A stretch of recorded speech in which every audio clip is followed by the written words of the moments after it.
Hey YouTube, it's Mark from the channel Budget Bugout, and in this video I'm going to be talking about the top 25, give or take a few, because I have some off screen, but basically the best budget knives that are out there on the market. I'm going to list off the pros and the cons, you know, kind of going through some of my experiences with each knife. And if you guys just want to sit back, relax, and enjoy me going over my budget-friendly slash affordable slash high-value knives. Now, these are all under $100, and no, these aren't going. I'm not going to list off like 22 of them that are $99, and the rest of them are like $80 or anything like that. So most of these knives are nowhere close to $100.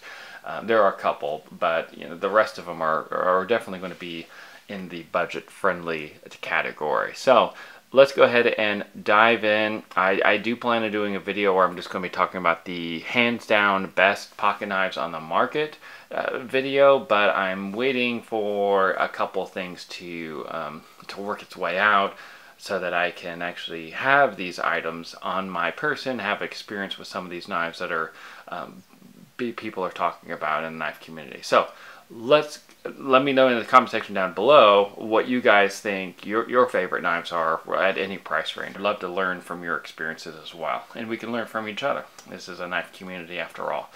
Alright guys, let's go ahead and without any more delay just start listing off these different knives, and I'll be leaving links for all of them in the description box down below if you guys are curious about any of them or how to purchase them. So first one I have is, in no particular order, is the Kershaw Leek. So what I like about this knife is just basically how slim it is, how the feel of it. I mean, it even has a kind of a cool or unique or non-threatening look to it. It's very much an everyday carry or EDC type of pocket knife. It has a little safety right here so that spring assist doesn't go off in your pocket. Not that it would anyways, but you know, some people feel more comfortable with having that safety on. And it's just a great overall knife. It's not going to be a knife for everyone, as far as, you know, it's kind of a right-handed carry type of setup, and it's not going to go through you know, a lot of cardboard boxes the same way that some of these other knives will, but you'd be surprised how easily this can process you know, packages or things like that. So don't underestimate this knife, I guess is what I'm trying to say. It's a great knife overall. It's a classic. It's on everyone's top 10 list. This is the Kershaw Leek. I really like it. Really very few complaints about this knife. Its strengths are also its weaknesses, more or less. Kind of sticking with Kershaw, this is the Kershaw Dividend. There's also a Kershaw Link, and that is basically, it's the same knife except with the G10 handle scales over it, from my understanding. But this one is more or less like the Leek that you just saw. It's a great knife. I mean, everything that you like about the Leek. It has that spring assist open. It's very snappy, responsive. This one you can move the pocket clip over to the side. It is a liner lock, just like the Leek, and I mean, just a great knife. It is made in the USA. I believe the Leek is as well, although some of these other knives are not made in the USA. This one is, and it's very proud of it. So if you like the Leek, but you just wanted something just a little bit bigger, I think this knife would be a great option for y'all. And like I said, if you wanted different scales, then I'll also leave the link for for the Kershaw Link in the description box down below, also made in the USA. Alright, actually before I get into that one, I want to kind of talk about a knife that came out at the same time frame as the Dividend, and that is the Kershaw Eldris. So this one is made overseas, I believe, China, if I remember correctly. It's got the 8CRV 13MOV steel, which I'm not going to say the steel for every single one of them, but it is kind of a more of a budget. Yeah, I mean, all of these are budget friendly, but this one is around like $30, give or take, depending on the website or I don't know, sometimes the month of the year. Some of the prices fluctuate. That's why I'm kind of not listing the prices off. But what I like about this knife is that it honestly goes through things like cardboard boxes more effectively than the Dividend, surprisingly. And I thought it was more ergonomic, and it does have that depression in the spine so that you guys can get a good grip on it. It does have a little bit of jimping right here. I don't believe, no, this one doesn't. Although the Kershaw Leek does have, yeah, it does have jimping right here. The Dividend does not, yeah. But the Elders does a little bit, and yeah, it does have that open space pillar construction to make it easy to clean out, unlike either the other two Kershaws that I just showed y'all. And yeah, it is a little bit of a heavier knife, and yeah, I just think it was better designed. Even though it's heavier, I think that it's kind of a forgotten knife in the Kershaw lineup, I guess is what I'm trying to say. Now, a knife that is receiving a lot of praise, although some of it might be kind of undue praise, probably because of where this hails from. So this is, you know, designed after an award-winning knife. I believe it's known as a 0777, correct me if I'm wrong. But this is known as the Kershaw Natrix. Now, there's a little bit of controversy about the origin of this knife, you know, yada, yada, yada. However, and, you know, who stole whose design, this, that, and the other. But what I do like about this knife is the overall design, and I really, really wish that I could have gotten one of the original zero tolerance knives. But this one, maybe just because it has kind of a late lockup, and it just feels like it's kind of a chintzier construction, I just really haven't taken to this knife. Now, with that said, there are Natrix knives that were released this year that have different construction. They have copper handle materials and maybe even more advanced blade steels. I'm not sure about that. Let's see, I believe this is, yeah, 13 CR13 MOV steel. But, you know, it's just, this knife, I thought I'd like it a lot more than I do, and I just felt that it's not built as well as some of the other knives that Kershaw makes. That being said, I really, really like the Kershaw grinder, and this came out maybe 2 or 3 years back, and I'm really surprised that this didn't kind of hit the market running like some of the other knives that Kershaw launches do, including the Kershaw launch, which I don't know, that really never, let me know if you like the Kershaw launch. I just never really took a liking to it, to be honest. But the grinder I love because of the jimping on the spine, and there are knives that I mean, I also have jimping on the spine that I'm you know, just not super crazy about, but this one I thought was really well done. Now there might be some duds that came out whenever this was launched, because some of the reviews on Amazon reflect that, but I've had no issues whatsoever with the grinder, and I kind of highly recommend it. Honestly, the handle scales remind me a little bit about the Griptilian. Griptilian is not under $100, it's just over $100, depending on where you want to look for it. But, you know, I just love how it fills the palm, kind of like the Griptilian does. Easy to clean out. I mean, it's got pretty much everything you would want in a knife. So if you want to take a risk and get one, and, you know, hopefully that's not a dud, and if it is, Kershaw will refund you with their warranty and stuff. But yeah, I highly recommend this knife. It's kind of probably the best Kershaw that you've never heard of. So, all right, putting that down for a second, the Kershaw Cryo. I believe this is a Kershaw Cryo 2, because the Kershaw Cryo 1 I think is the larger version of this, and that was the original one that came out. But I really like how small this one is. It's definitely a the Kershaw really knows how to appeal to probably the person who's not an average knife person, because that person tends to like smaller knives, more of a slim design, get in and out of the pocket easy, and that's where the Cryo really shines as well. It's a Rick Hinderer design that is, you know, manufactured probably overseas. Correct me if I'm wrong, but I believe it's made in China. It does say China right there. So it's just a really, really well designed knife, and that should come as no surprise for anyone who knows anything about Rick Hinderer knives. I actually do have one myself. Let's see here, off screen. Here's my Rick Hinderer knife right here. You can see that it says Hinderer on it. It says XM18. this is a knife that is very, very expensive. So I'm not going to be leaving a link for this in the description box down below. But, you know, he makes some really, really nice knives. Okay, where was I? Kind of just out of the blue, there is a knife company out there known as Opinel, or as they say in French, because I did go to France and did a review on this, but it's Opinel, Opinel, something like that. I don't know. The French say things weird. I'm sure they think that we're weird as well. But anyways, the Opinel knives are very lightweight, very ergonomic too, and inexpensive, affordable knives. I mean, they're just great all-around knives if you don't mind taking up a little bit more pocket space. It does have a handle that is going to, you know, fill the palm a little bit better than some of these other knives that are flat. But yeah, it's a great knife. It has, I forget what the type of lock this is, like a vibro lock or something like that. I forget the name, but it basically slides open and it holds the knife open. So that's the lock up instead of a liner lock or a frame lock.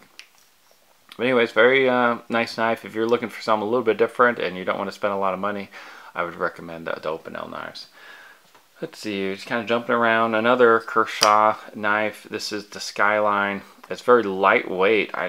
Whenever people talk about the Skyline, how much they love it, you know, people usually talk about the slicing capabilities, or they talk about the ergonomics, but very few people, in my experience, have talked about how lightweight it is. So it is a you know, all of those things. No jimping or anything, but it really doesn't need it because of the comfortable, very, very ergonomic design of this knife. It is a manual opener. Honestly, I think it would have, even more an appeal if it was an automatic or rather a spring assist knife.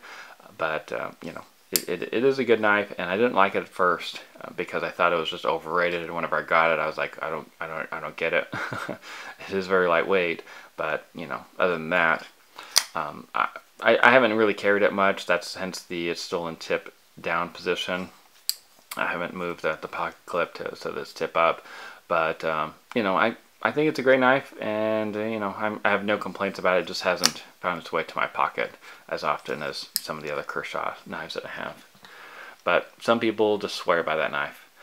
Now, I don't want to include really too many multi-tools in this you know, video, but I will make an exception for the Cadet from Victorinox. So if you guys don't know about the Cadet, it's basically, it's kind of like the same Swiss Army knife or Victorinox knife. You got a keychain, but the tools are big enough that they're actually able to be, you know, utilized a little bit better. So it doesn't have the toothpick and the scissors and things like that, but it has everything else that you're going to want to use a knife for in a pinch.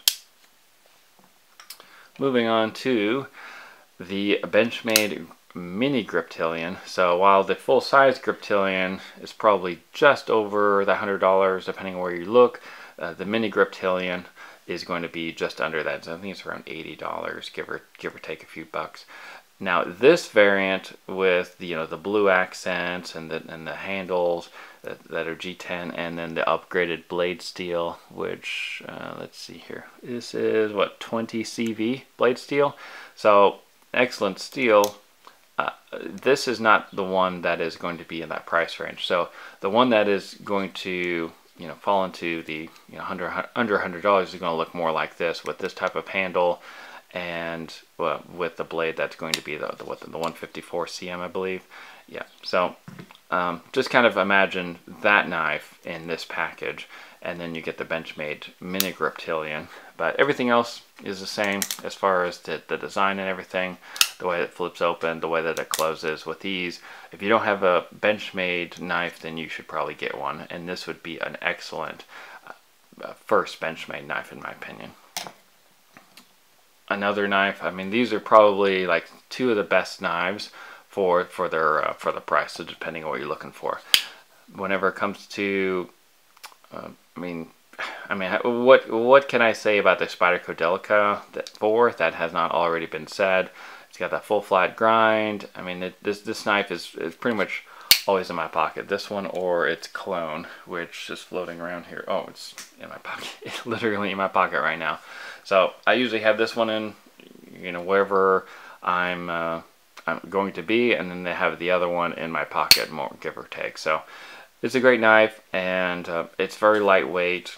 It's extremely ergonomic, and it can do tasks that require fine detail, and it can also process cardboard. You can ask me how I know that.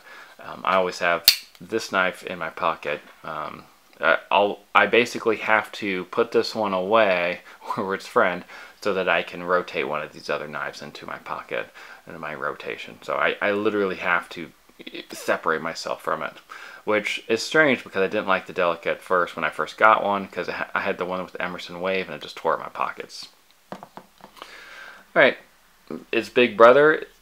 I have a friend who kind of swears by this one, but this is the Endura 4, full flat grind, same VG10 steel.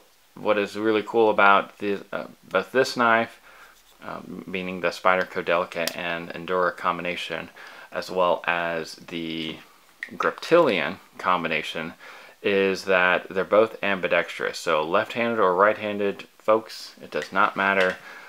These knives are made for everybody. But it's basically that the Delica a little bit bigger, and you don't have to get it with serrations if you don't want. They have lots of different variations, lots of different colors. It's a very popular knife. The next knife is the Spyderco Tenacious. This is the first Spyderco that I bought, and actually technically this was the first Spyderco that I bought, which is the Ambitious, which is also part of the Tenacious line. It's just a little bit smaller. This is under 3 inches, so where I was at the time, I wasn't able to have a blade that was over 3 inches, and I think this one is just over 3 inches. But what I really like about this knife is that you can easily disengage the liner lock, and I think that's going to appeal to a lot of folks who are maybe new to knives or whatnot, which I definitely was when I bought this. But yeah, it's a great knife, very ergonomic, and it's everything that you want in a knife, or at least in a beater knife. So excellent little blade, great introduction to Spyderco knives.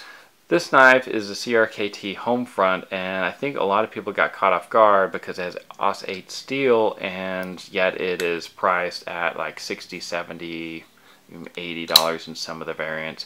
And I can totally understand that because it's supposed to be a budget steel, but I think obviously what sets us apart is, of course, how it can be disassembled and reassembled out in the field, and that's a really cool thing, especially for those of us who in the military, and we want to be able to keep our knives clean and maintained while we're out there in the field. So that's a really cool feature, and yeah, I think that's, simply put, that's why there's an increase in the price. But I will say that I really like this knife. I really like the flipper feel of it. It's very smooth design. This is made by or designed by Ken Onion. So that even though it's a different company than the Kershaw Leek, this was designed by the same person, a very famous designer. Another flipper design that, I mean, it's kind of grown on me. This is from CRKT. This is known as the M16, and the series has evolved from when it first started off, which had the little auto locks safety that you had to disengage, but that, as well as it just kind of streamlined a few other features. But now I like it. This is a very tactical looking knife. It's a frame lock. I mean, people who are in the military, they seem to really like this knife. A lot of my coworkers who are also active duty like myself, they really like having this in their pocket or on their belt or whatnot. So I now recommend that they switch over to the new version, but a lot of them haven't, because they just, once you have a knife, once you've been through enough crap with that knife, then you're growing attachment to it. But yeah, I do believe that the new versions are better. And then, of course, the Buck 110.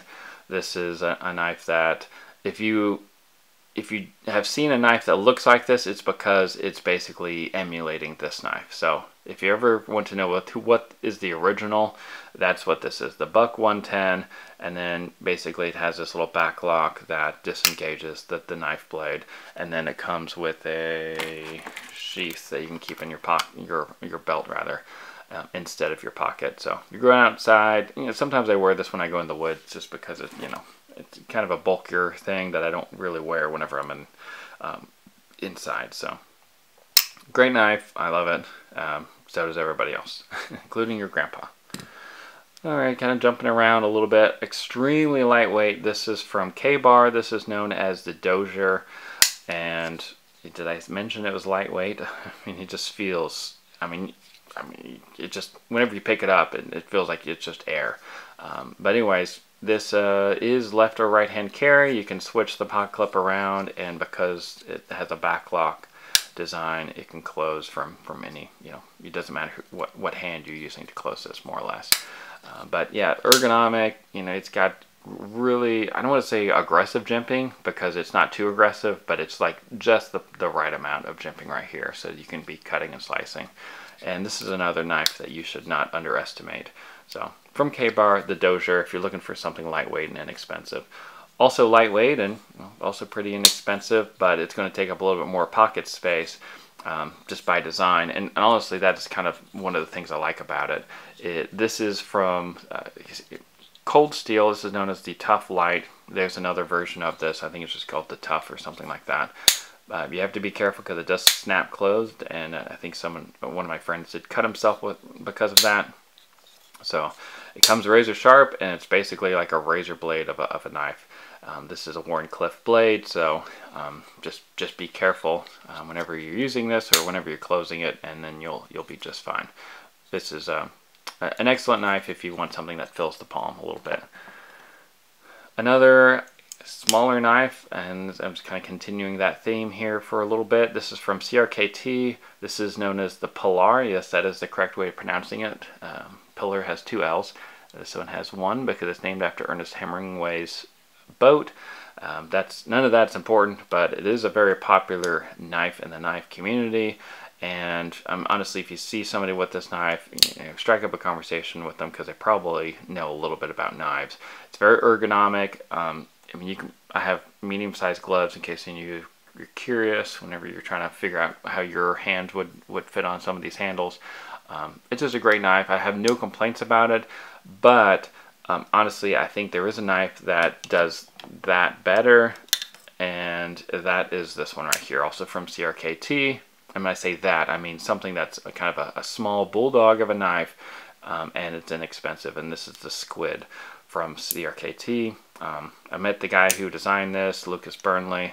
He's pretty popular in the knife industry, and I even follow him on Instagram. He's a real cool dude, and you know, I think this is a great knife. It's very easy to disengage that lockup. I think this would be a great knife for basically a gift type of knife, and then you could take a Dremel tool. You can, you know, customize it. I guess you can do that with some of these other knives as well.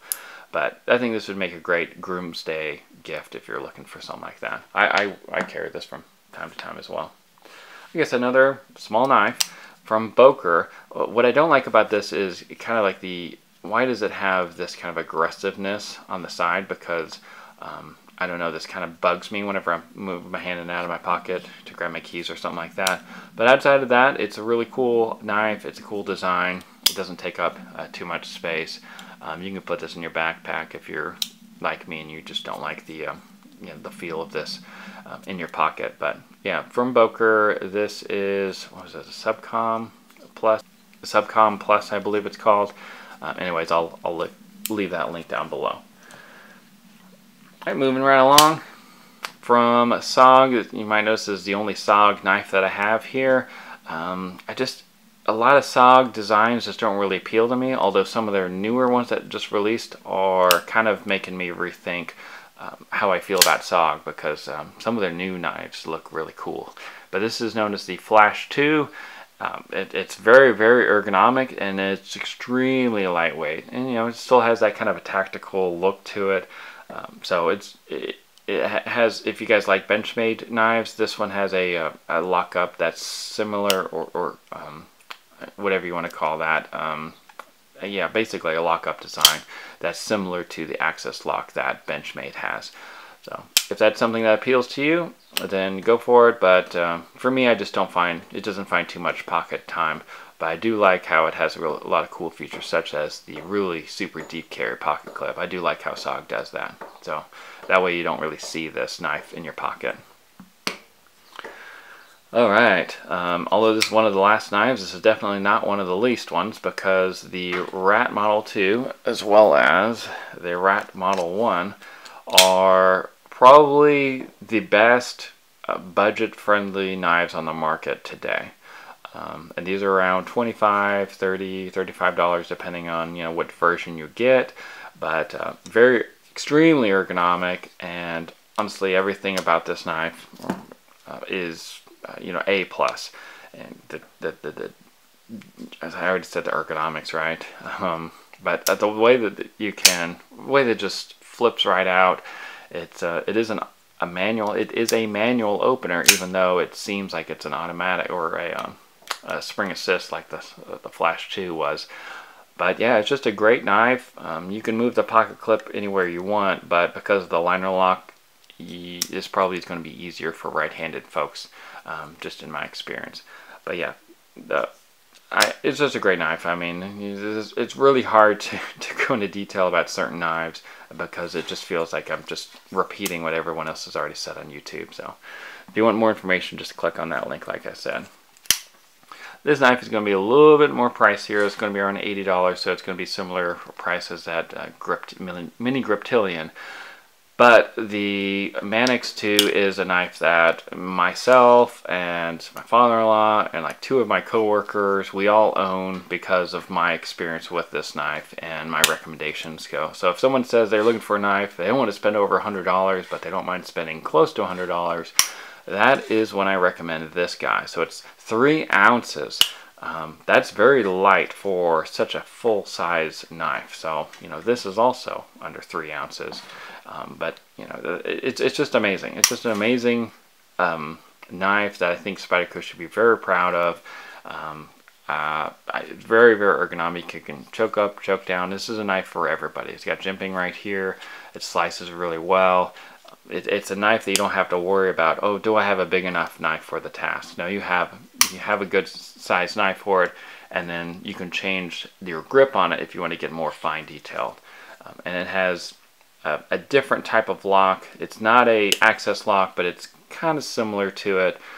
But I will say that I still prefer Benchmade locks over this one, although there's really no complaints that I have with this knife from Spyderco. This is known as the Manix 2.